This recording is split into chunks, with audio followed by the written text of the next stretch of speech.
my beautiful people, thank you guys so much for stopping in to RAWkin Raw.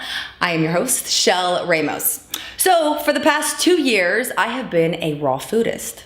What is a raw foodist? Well, it means that we only consume food that is grown from the earth. So fruits, vegetables, nuts, and seeds, and we eat them in their natural form. So uncooked. And during this experience, it has just been so incredible. I got rid of my acne. I feel so vivacious and happy and clarity. And I just want this feeling for everybody in the world. But the misconception is that raw food doesn't taste good. Well, what RAWkin Raw does is we invite raw food experts and plant-based chefs, and we take one of their signature recipes and they show us how to create it in the comfort of our own home. So let's go check out our next guest and let's uncook together.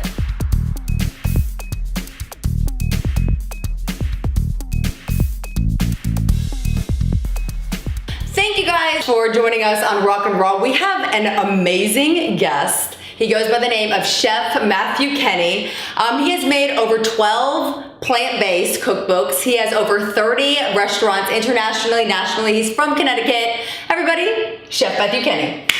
So, how are you? How's everything going with you? Oh, it's good. Here in Los Angeles, nice week, beautiful week. Things are starting to blossom for the summer, so it's good. Oh, I love it. That's amazing.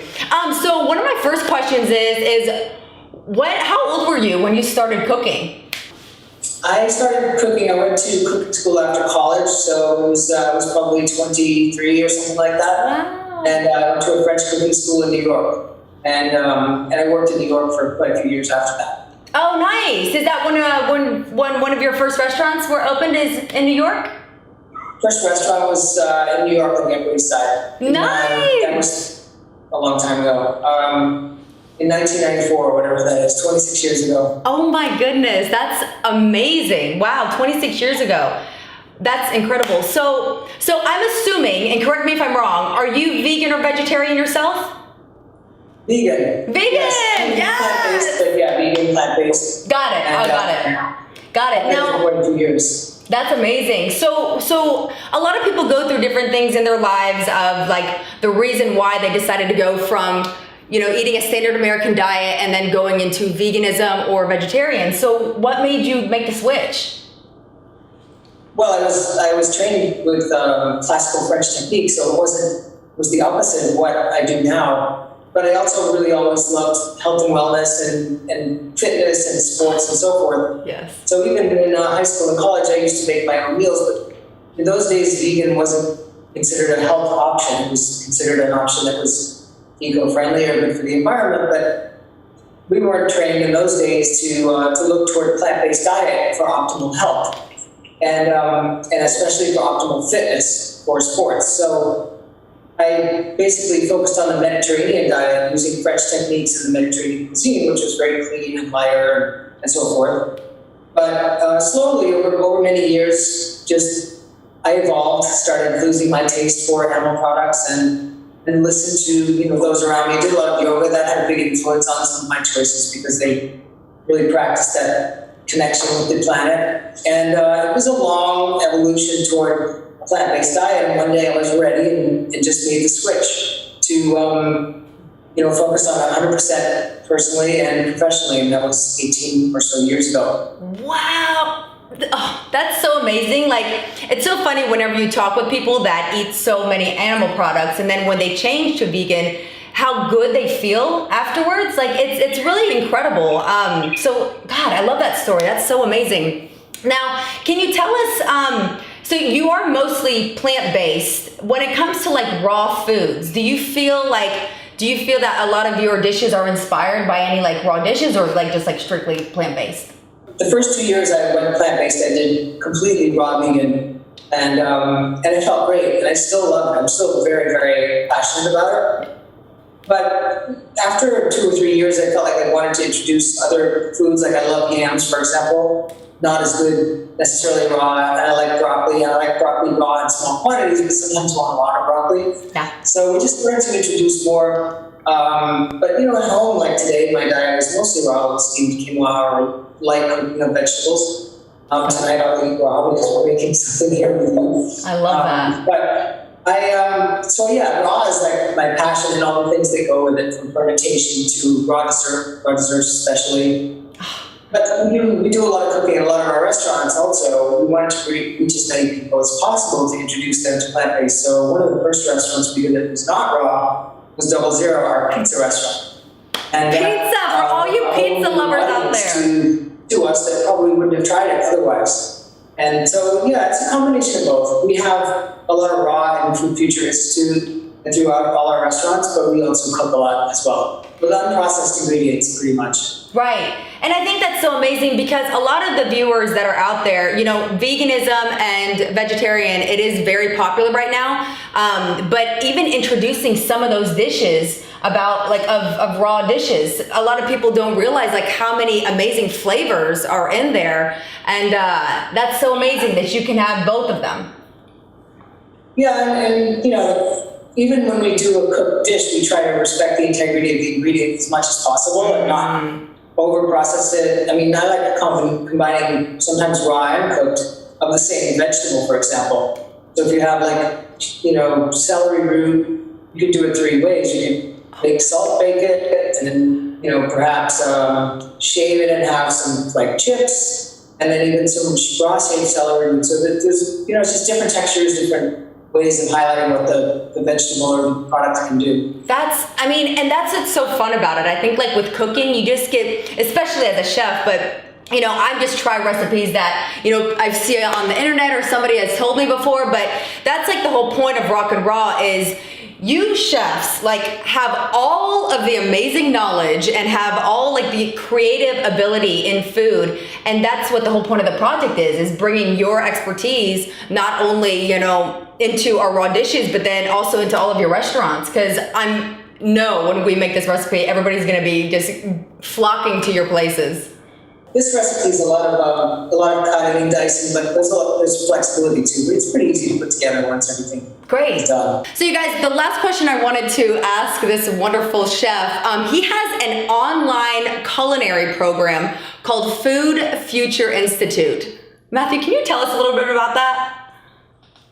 So Food Future Institute brings together all the, well, first of all, we have a really talented team all the way from culinary to creative to everybody on our team has a different skill set. Yeah. And this was a way to bring everybody's skill set into an online platform that can reach, you know, every continent and every city. Yeah. The premise is really that we believe plant-based food, if prepared properly, will redefine the way the world eats and shift the global food paradigm toward more of a plant-based diet as opposed to an animal-based diet. And this course is designed to give not just professional chefs, home chefs, anybody who's preparing food even for themselves, all of the knowledge of the tools and the understanding of the skills and the different methods that are involved to prepare plant-based at the highest level. So it's a very in-depth course with 18 modules and about 110 lessons, and they range from a raw module to a pastry module through breads. It's really dynamic course, and we launched about 3 weeks ago, and we already have close to 600 students studying. So it's great to see their work because their work that they do online is every bit as good as what we would do in the classroom. So it's really amazing. Now, and you don't have to. I know I've had some viewers out there. You don't have to actually be a chef in order to go to the online program, right? Like if you just wanted to like know how to like cook like more vegan food, more tasty dishes, you can join, right? We basically design the course in such a way that it does move fast enough so that if somebody does have culinary experience, it jumps into the recipes very fast. And we structure it in a way that it would, for example, we start with knife skills, and even the most seasoned chef can never have too many knife skills. Then we go into the raw module, and we did that for a few reasons. One is because it's something we love. It doesn't require them to get there, get burned right away. But also for the experienced chef, most of them haven't prepared raw food, so it's going to challenge them right away. But we start with recipes that are gradual enough that really an experienced chef could take this course. I really took this course when we developed it because I was the one behind the camera, and I'm not always in the kitchen, so I felt like I was taking the course. And it challenged me at the same time, we have people who really don't have much experience, but there's so much involved in this course that works them into it slowly. So anybody can take it. If you really want to go taste like really amazing food, or if you're interested in being a chef, go check it out, Food Future Institute. It is brand new and it is amazing. That's incredible. That's so awesome. Well, I am so excited to eat. I am starving right now. Can you tell us real quick what the name of it, what we're going to be making? The dish we're going to be making today is a vegetable Nori Hand Roll, and we like it for a number of reasons. It allows everybody to practice knife skills. It's raw. Everything can be prepared in advance and then assembled. And it has a lot of different textures, and they're just fun. It's fun to make this with people, and they can all join, kind of roll their own roll. Everybody's comes out completely different. So it's a recipe from Food Future Institute. Awesome. Okay, well, I am starving, so ready to get started? Ready? Let's go. So for our raw rice, we have 3 cups of raw cauliflower, 1.5 cups of raw jicama, 2 tablespoons of mirin, and 2 teaspoons of rice vinegar. Ooh la la. For our FURIKAKE, we have 1 tablespoon of sesame seeds, 1/2 teaspoon of porcini powder, 1/2 teaspoon of chili powder, 1.5 teaspoons of salt, 1 teaspoon of raw sugar, 1.5 teaspoons of onion powder, and 2 sheets of minced nori. And for your sushi add-ins, pick 3 of your favorite vegetables. I love julienne carrots and julienne cucumbers, avocado, and of course you need your seaweed raw nori wraps. And to make this incredible dish, you need a large food processor. Okay, Matthew, tell us what we're getting into. What can we get started on?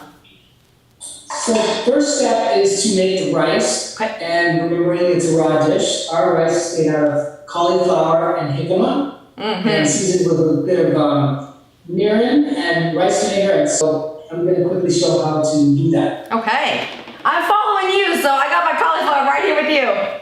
We'll do it together. So you can really just break off the florets. Okay. And pretty easy to just break them off because the process is going to break them down. Cauliflower is so watery anyway. Yeah. You can also chop it, but right. Well, this is kind of fun though too because it reminds you're really getting in with the vegetable. It's fun. Then I'm going to pulse this first before they. Pulse this first. Got it. Okay. So grab your guys' food processor. Just pulse it carefully because we don't want to. Don't overprocess. Basically, then we have to stir in the jicama, and actually can do it together. But some people doing the jicama first, just because it's a little harder. Got it. I'm going to cut a little bit smaller for that reason, just so that we don't over chop the cauliflower while processing the jicama.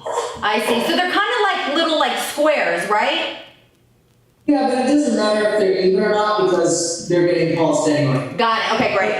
I mean, of course you want them to be somewhat the same size because otherwise they will be finished in the right texture at the same time. But it's not like a dice or julienne, it has to be perfect. Got it. Perfect. Great. Load those in. So we're putting this inside of the food processor. Amazing. And so then I'll pulse it again. Okay. With the jicama.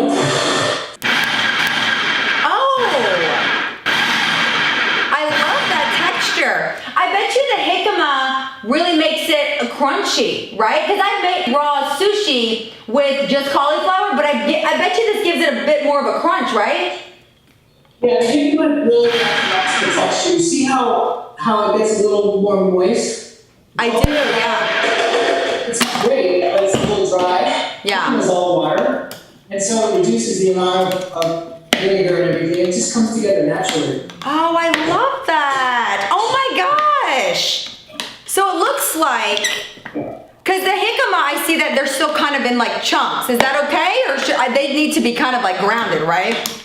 They should be about the same size as the cauliflower. So got it.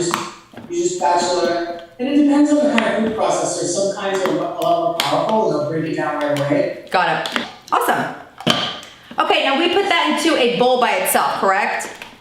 Yes, put that into a bowl. Okay. Perfect. I love this texture though. Oh my goodness. So we got our cauliflower and jicama raw rice. What is next? Now we're going to season that with mirin Okay.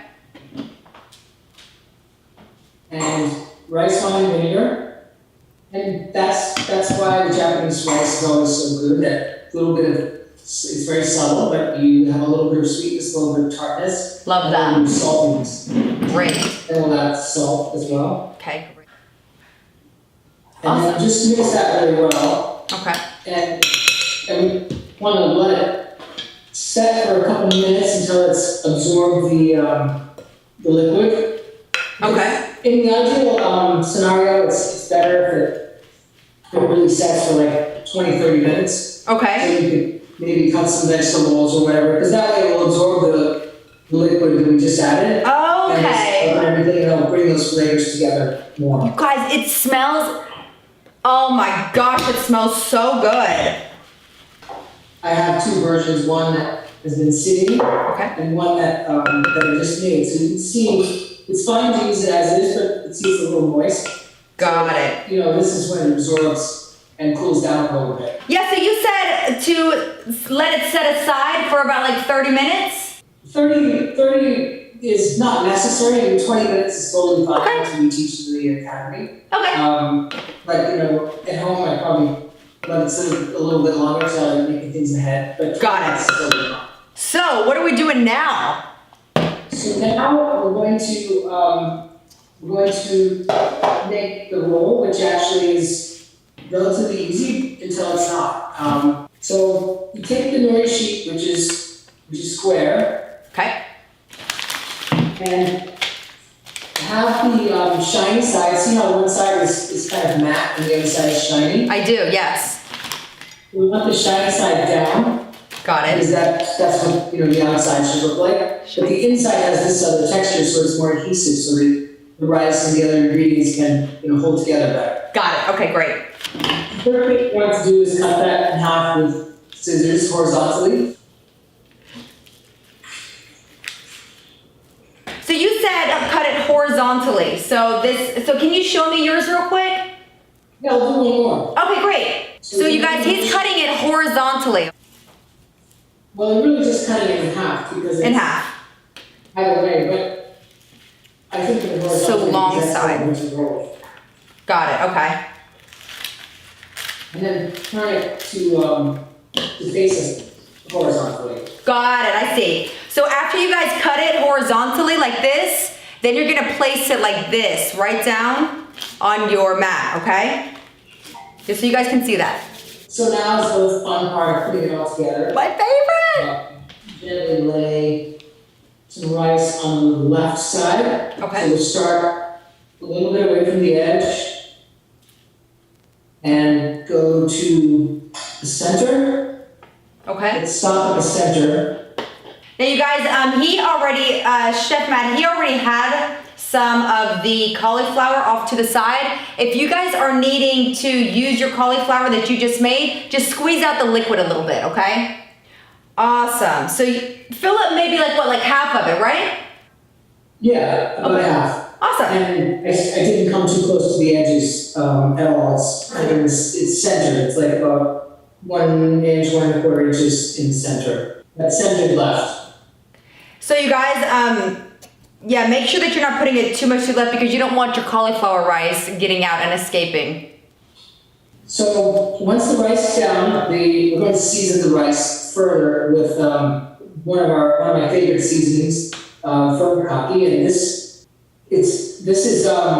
this version has some unusual ingredients. So it's sesame seed, porcini, dried porcini powder, onion powder, nori sheets, which are ground, a little bit of sea salt, and a touch of sugar. And it's kind of one of those umami flavors. And I love the smell of it. On warm rice, what you can eat really, you can just have warm rice and some of this FURIKAKE seasoning, and a little bit of namaschili and slices of nori on top, and that's like a nice snack. Oh my gosh, I love that. Now, so you already pre-made yours. I have mine like in these like little tiny, these little guys. So I'll just put it in a bowl and mix it together real quick. Is that great?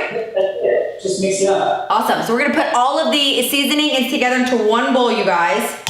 And that is going to make a seasoning that he already had prepared. So real quick, we can keep that kind of seasoning just in a canister by itself and just reach for it any time, right? Oh yeah, this is a great staple. If you like Japanese food, then it's a great staple to have at home. Just keep it in a sealed jar and it keeps really well. Okay, great, awesome. Okay, great, I'm just gonna mix that up real quick. Oh my gosh. Oh, that is it, porcini powder. That smells amazing. Porcini gives it a nice, just gives that really nice woody, earthy aroma. I can smell the earthiness. Ooh, amazing. Okay, great. Now, I have the minced nori sheet. Should I go ahead and put that in as well or not yet? Yes. Go ahead and put that in. Okay, great. Give me 1 second. Mix them together. Oh, you can just break the sheets up in your palms. Oh, can I? Actually, just yeah. You guys, oh my gosh, that's amazing, great. Oh, that's perfect. You guys, Chef, you're gonna have to teach us how to keep everything clean too. You're gonna have to do a whole separate segment on that. It is a whole separate. Okay, great, so I have that all mixed up. Okay, so then we want to put a nice generous amount of furikake on there. You can see that it's not piled on, but it's there, it's very present. Got it. Okay, great. Awesome. So it's important also to make sure your hands are dry. The slightest bit of liquid will just break down the nori right away. Okay, got it. So then Gotcha. I'm going to quickly put a few vegetables which go from left to right. Okay. Oh, I see. Pointing toward the right, yes. Pointing towards the right. Pointing toward the left. So you guys are gonna want to do it in a diagonal, okay? Make sure you do it in a diagonal because for the hand roll, that's how it's easier to roll it. Is that correct? Yes, and also you want, because we're going to be rolling it diagonally, so that way they're going straight. Otherwise, it would come apart when you try to roll it. Right. Okay, got it. A few of each. It's okay if some of them are sticking out because that actually looks good. Okay. I just carrot, a little bit of summer squash and zucchini. Ooh. These beautiful candy cane beets, which have a nice texture. You want a variety of textures, like beets are nice and crispy, carrots are crispy, the zucchinis and the summer squash are a little bit more watery, and like red peppers really soft. Got it. And then some greens always, so we have some nice sprouts here. Mm-hmm. And this is where you can take liberty with what you do. I mean, you can use some of these ingredients or a lot of them, not all of them. I'm going to just use a little bit of red cabbage as well. Ooh, that's one thing I didn't get was red cabbage. Oh, it's okay. You can use any or all or some of these. And a lettuce leaf. Now I have a little avocado. Can I go ahead and cut some of that up? Absolutely. Oh, yeah. Okay, great. Yeah, I love avocado literally in everything, so this just makes me very happy. So you can put like as many vegetables that you can fit in there, right? Absolutely. Gotcha. Yeah, because I mean, there's some people that don't like, there's a bunch of different kinds of like recipes that call for like certain vegetables that you don't have to put those kind of vegetables in. You literally put in whatever kind of vegetable that you want. There's so many things you can do. You can add a little bit of tahini to make like a dressing. Oh, yeah. Like tomato, I have shiso here. Shiso is really good. You can use shiso on the plate. Of course, the condiments like toasted sesame, soy sauce, and wasabi. Oh, yeah. So all of these things, these can go into little containers, or you can have a little Japanese dish. Oh my goodness, that was not that hard. Like you have I think that's what's so amazing about like these like raw dishes is that you can make incredible food with just a couple of spices, a couple of crunch from different kinds of vegetables, and you can literally make this beautiful hand roll of a sushi. Oh my gosh, can I taste it? Of course. Can I? I'm so excited. Do you have some soy sauce? I do have some soy sauce. Now this is a organic coconut amino soy sauce. So that's okay, right? That's fine. Shoyu is fine. Pickled ginger obviously is preferable if you have it. All the, the same as traditional sushi, really. Yeah. Some version of soy sauce, or like you said, liquid coconut aminos, the wasabi, and ginger, and sesame seeds. I love sesame seeds, so I would put sesame seeds. Oh, you know what? I will grab some in a little bit, but I just want to take a big bite of this. Okay, bottoms up. I'm so excited. Okay, here we go.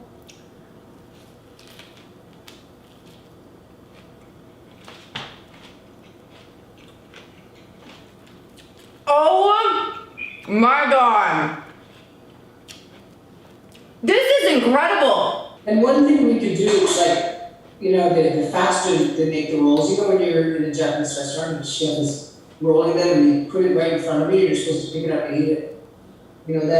That's one of the most challenging things, other than having really fresh ingredients, is keeping the nori dry and rolling it fast, because once it starts to get moist, it just gets soggy. Yeah, I mean, mine. Actual contrast that we're going for. Got it. Yeah, I mean, so I didn't know that. I didn't know that you're supposed to eat it like really quickly and fast, so the nori does not get super soggy. So next time you guys go out, or if you guys are making your own, make sure you eat it quick, because you do not want it to be all soggy.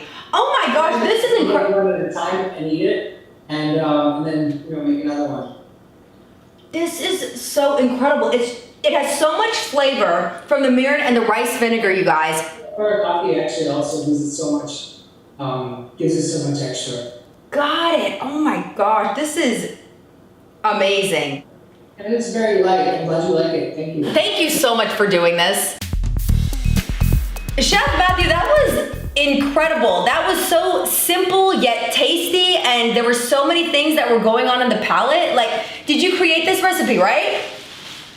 Well, we started doing Nori Hand Rolls many years ago, and then the chefs in our test kitchen re-engineered it for Food Future Institute. But same idea. We've been doing variations of this for years. Got it. I like the introduction of FURIKAKE and the shiso leaf. So yeah, it's always evolving. That's amazing. I love that. Now, this is a very, very simple recipe that people can do at their house. And thank you so much for sharing your knowledge and being patient with me, because I'm representing everyone out here. I don't know how to cook like this incredible chef. He has all the secrets, and he is sharing one of his with you guys, and that's so amazing. Okay, do you have any tips for all of our viewers out there? Sometimes it can be a little bit hard to stay on this track. Do you have any tips on staying on this lifestyle?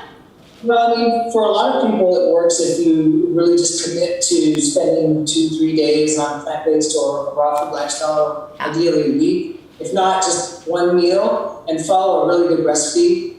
Right. And a lot of times the rest takes care of itself, because people realize they can enjoy plant-based food and also be nourished, but also feel amazing after. And that's what happened to me. I realized how it made me feel, and it was still really vibrant. But there's so many resources online now, so I just say focus on having really a lot of good fresh produce and fruit, and the temptation to cook macaroni and cheese, for example, which I like. All right. But it's just a lot easier to grab a roll of cherries or grab some vegetables and put something together. So it's really about shopping as much as it is about cooking. Exactly. I love that you say that too. And I think with how everything is going on, I think if we're more focused on how our bodies are functioning and less about the taste of really processed foods, you can create some really amazing dishes, you guys, that is good for the body, that will allow you to digest properly. So you guys, this is Chef Matthew Kenney.